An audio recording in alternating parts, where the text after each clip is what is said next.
Here's our presentation on energy flowing through into and out of an ecosystem.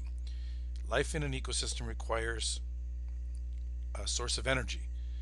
The sun is the ultimate source of energy on the earth.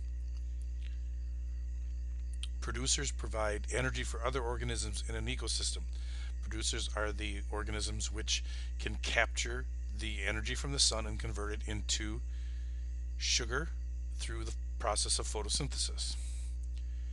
They get their energy from non-living sources: sunlight, carbon dioxide, and water.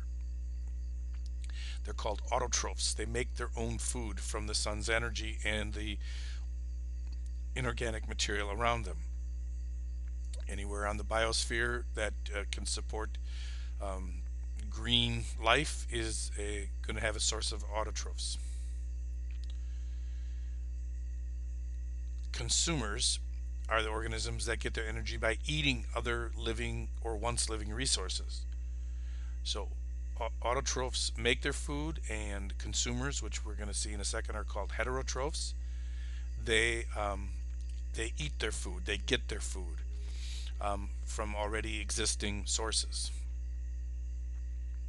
and this can be primary, secondary, tertiary consumers. The primaries eat plant material. The secondaries and third and fourth will be more carnivores, and then there's also the decomposers. So we have bees and wasps that can get their energy from plants. Fungus are decomposers, and birds or other animals can eat the bees.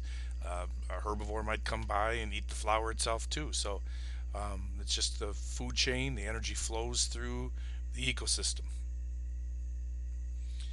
Um, and the sunlight is the ultimate source of the Earth's energy.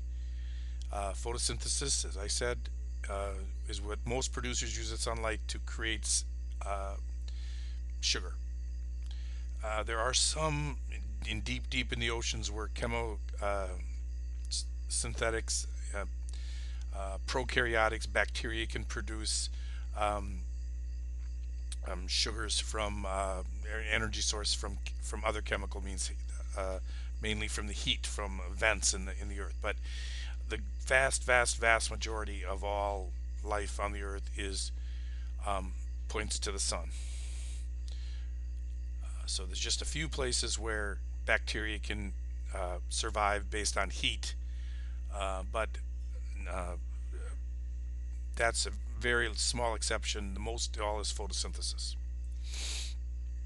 The sun's energy flows onto the earth, moves around the ecosystem, and then flows back out. It flows down, gets captured. A lot of it bounces back, but it gets captured as, excuse me, in photosynthesis that ratchets around through the ecosystem, plants to animals to other animals to decomposers.